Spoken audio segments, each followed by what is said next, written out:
Hello, everyone, and welcome to Turn Zero Loss, hosted by the Magic Engineers. Joining me today are Sherry and David, just like always, because our hosts never change. Never change, guys. So today, what we're going to be doing is we're going to be going through and continuing our journey through the history of Magic. We mentioned that we were going through random sets. I decided on the set for this one, and I chose Mirage. So Mirage was the 9th expansion for Magic, released in October of 1996, and it was the first set for the very first block in Magic's history, which shares the same name as the set itself, the Mirage block. A couple things to note about the set itself. It was kind of the very first printing of pacifism as a whole, gave us a lot of new mechanics that were introduced into the game of Magic as a whole as well, like flanking and phasing, and then also offered us some of the first enemy colored cards at a grand scale. The story of the set itself is kind of told over the block, so it's kind of more obscure if you try to look for the Mirage set story itself, because as you go through the block, you kind of uncover the different parts of the story. The story being Teferi caused some problems back in Zalfir, just like he's always done, and it's all about how he tries to resolve or not resolve those problems. Does it involve phasing out an entire plane or Not continent? yet, but he does manage to phase out most of an island, which, I'm I don't guessing think that's is... Teferi's island in the set. Yeah. Of course it is.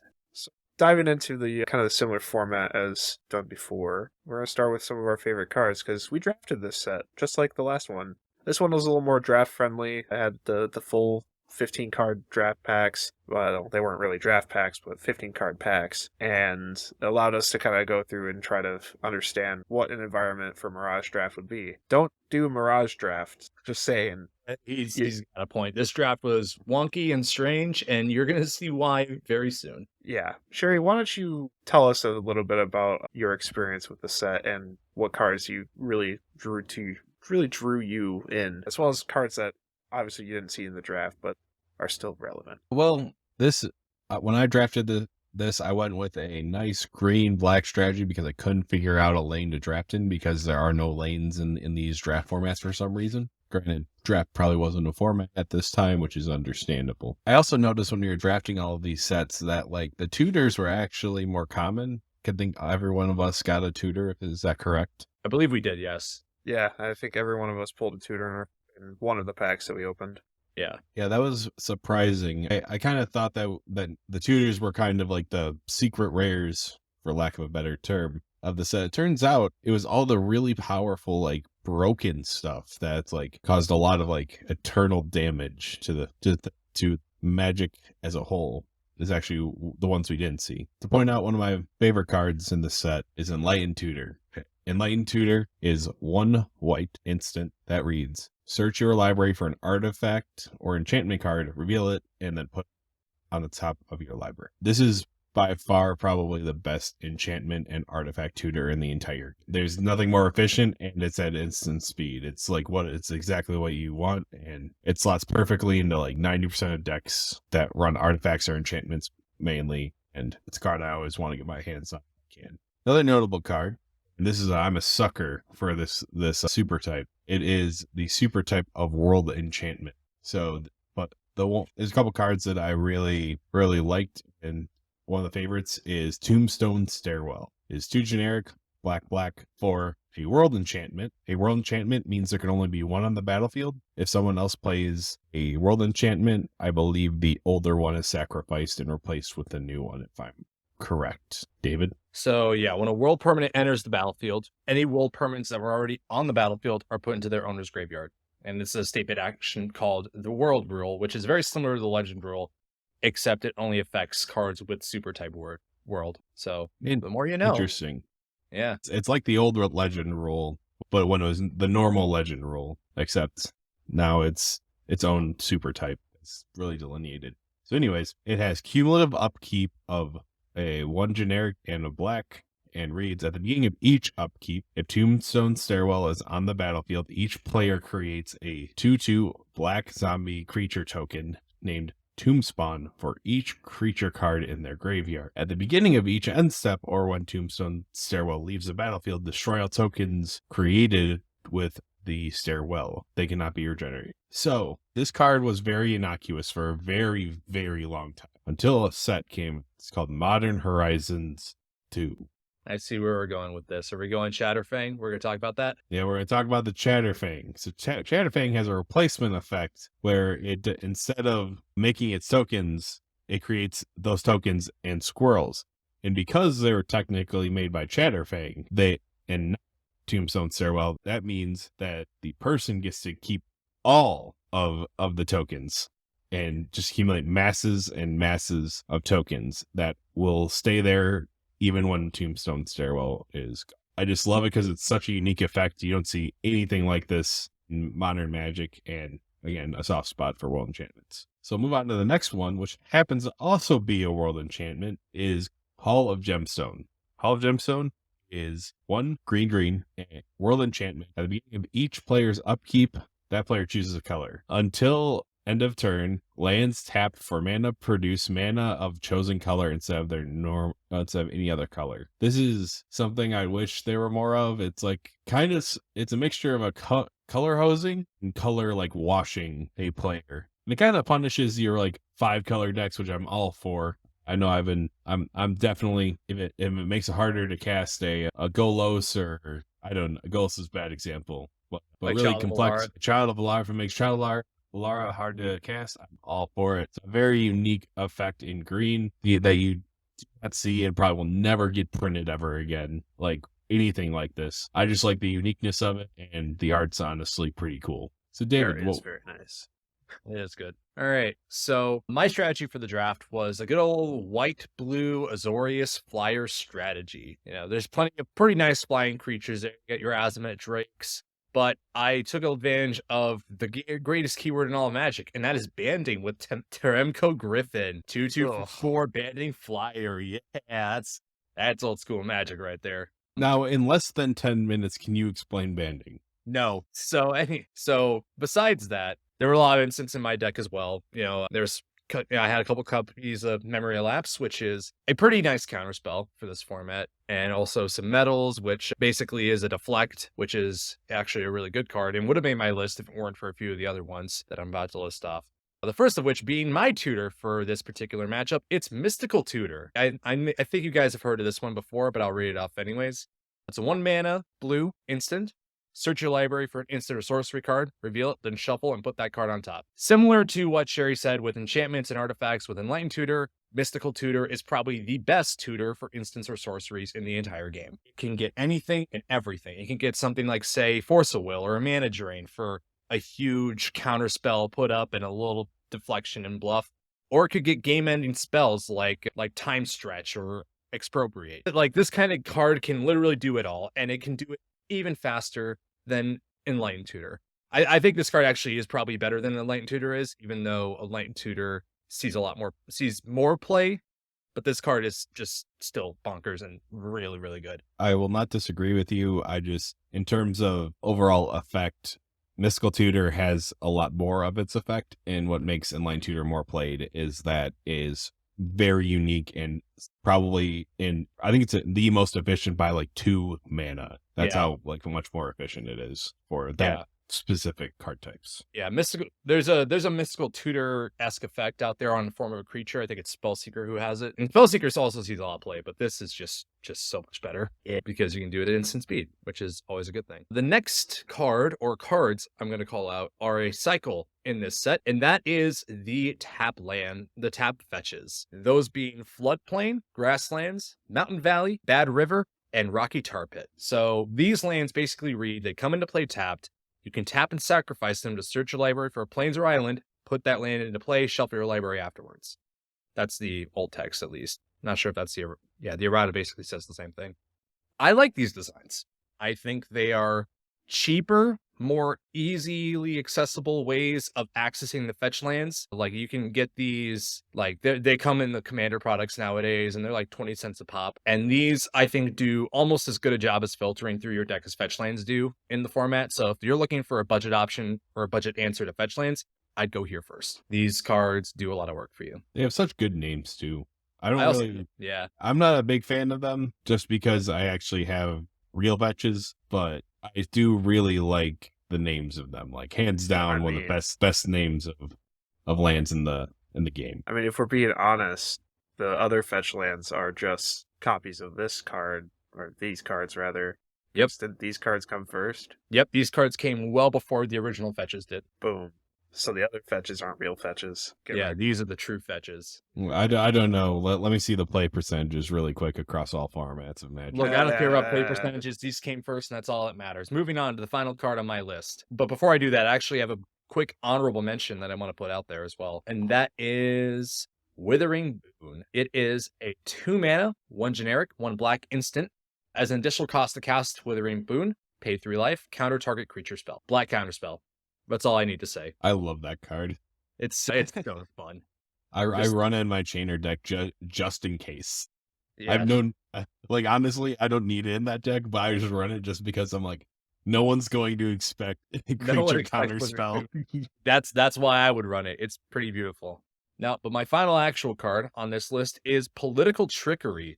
It is a 3 mana sorcery, 2 generic, 1 blue, to exchange control of target land you control and target land an opponent controls.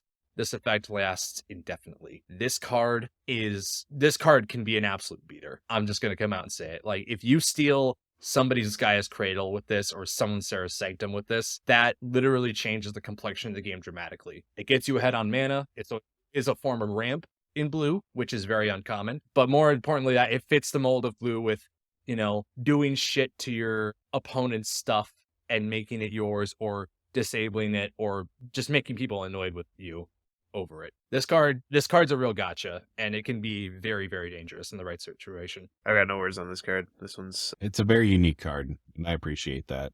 That's it. Those were my notable standouts. nice. So, Eli, what do you have here? What are your favorite cards? So during the draft, I drafted a mostly green stompy deck with a little bit of splash of blue in there as well. A lot of the creatures that I drafted were very inefficient at the rate that you get for them, but that's just this format in general. And some of the abilities that they have aren't the greatest, but you make do with what you got. And overall the draft experience was jarring, to say the least. These are the favorite cards, though. All of us pulled the tutor, as Sherry mentioned, and my tutor that I pulled in the first pack was Worldly Tutor. Worldly Tutor is an instant for a single green, and it reads, search your library for a creature card, and reveal that card. Shuffle your library, then put the card on top of it. It's a pretty simple effect. Can get you whatever you need in that moment, or even find you your combo piece, or whatever thing you want to win the game with.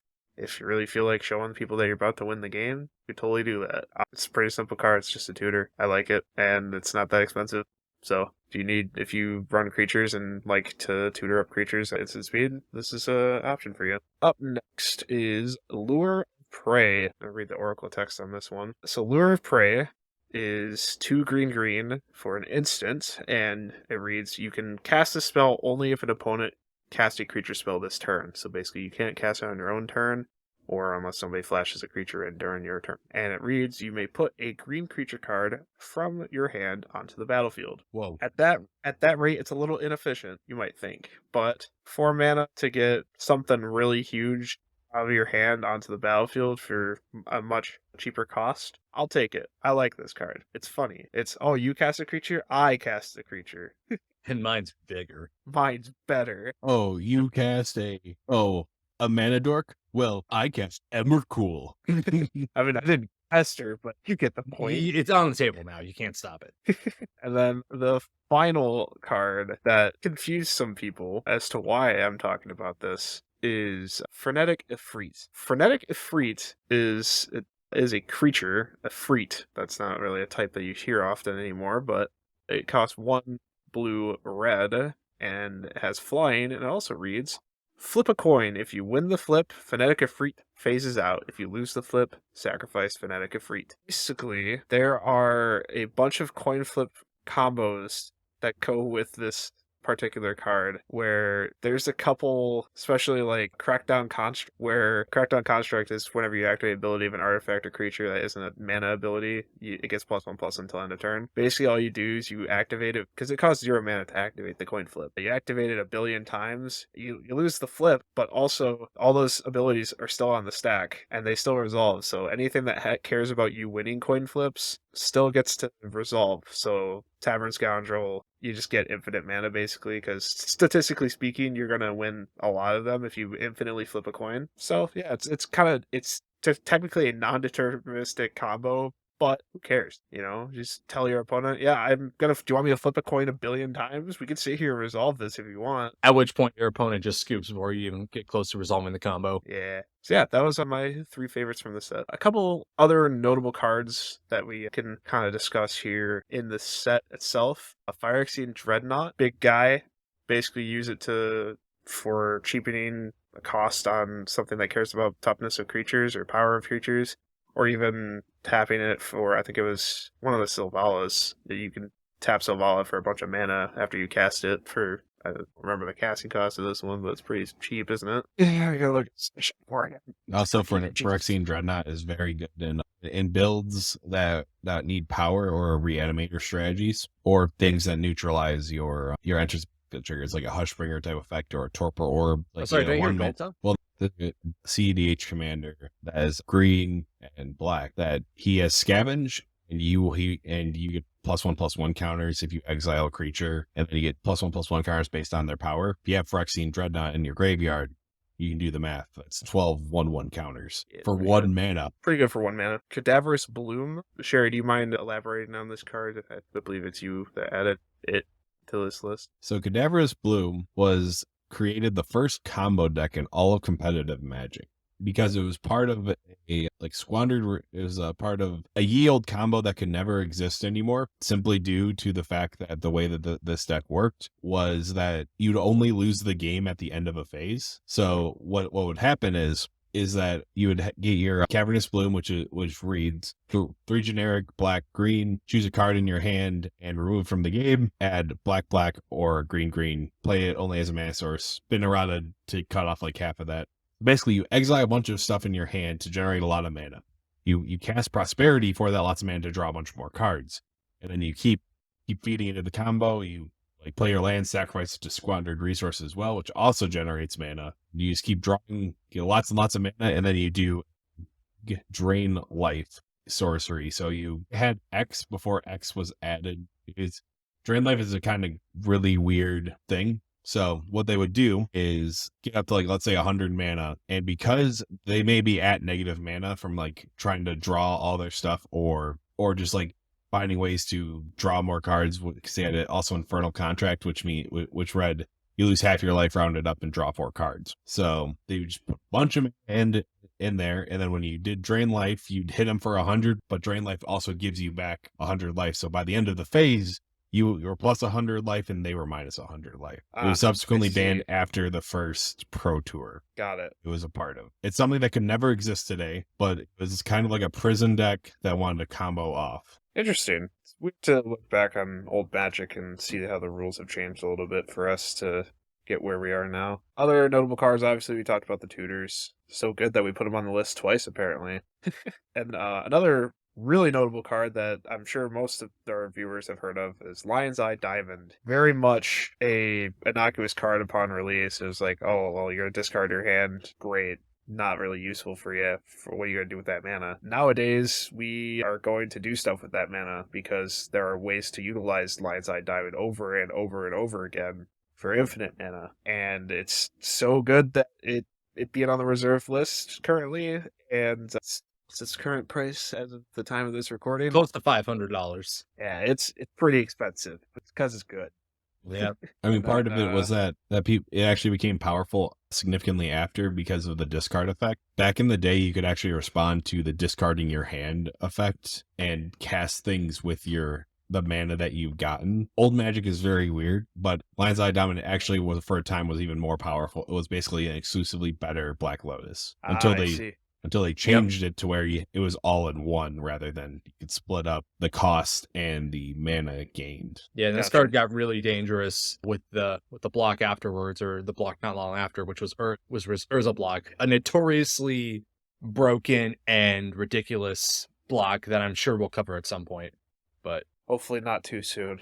Old Magic cards. what are you talking about? That's the next one. Old Magic reading is starting to get to me. If I have to look at the old text for a card again, I might lose my mind. Such as the great card Patagia Golem, 3 mana, flying until end of turn. Incredible. Great templating. Love that. Eli's Anyway, a noted another- reader, and he likes to read books on his cards. Yeah, I love Chain of reading novels on my Mephistopheles is cards. his favorite. Crystal Vein is another card that is notable in this set as well.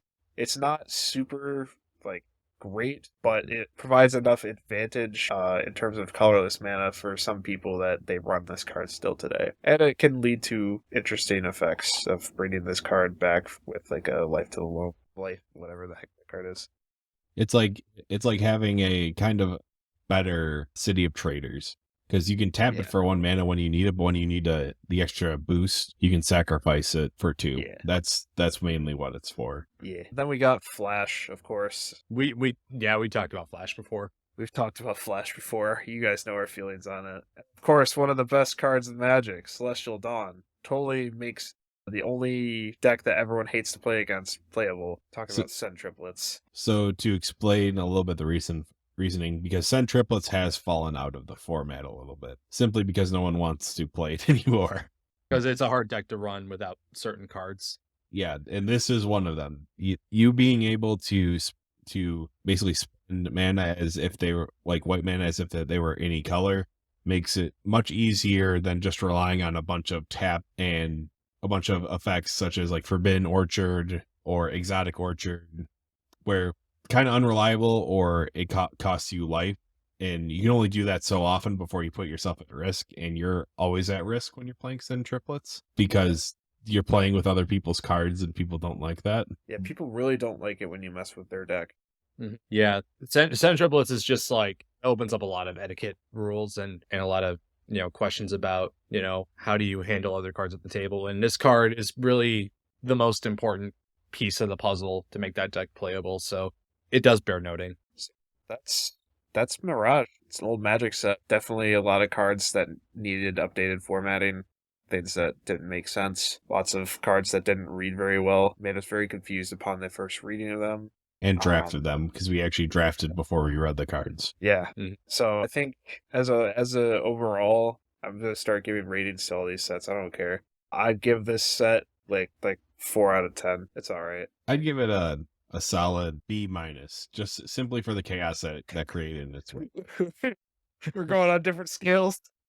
You On you gave a letter grade last time. Oh, did I? Okay. On a similar note, this set has Pearl Dragon, so I'm giving it a 55 out of 100. Let's Nah, just this all rate set's it. wonky. This set's weird. I'd 50 give out it of like a 100. I give it a C. It's Shrug. It contributed to a lot of Eternal format problems that we've had, and then hopefully the next set we randomly choose is going to be one that has maybe a modern frame and doesn't I'll give me a randomly choose the headache. next set. Don't you worry. Yeah. I'll give you something nice. To be real, we're never going to be happy with it because we realize how much just shit is everywhere. Yeah, shit. Hopefully you enjoyed this little trounce through Mirage, at least the first set of the Mirage block. Let us know how you feel about that. Give us some comments. Tell us how you feel about some of the cards we talked about. Maybe note something that we might have missed that you think is a really cool card from Mirage that wasn't talked about. Like Pearl Share- Dragon. yeah, like Pearl Dragon. Share this video with your friends and follow us on Twitter, Lost Turn, and have a great day.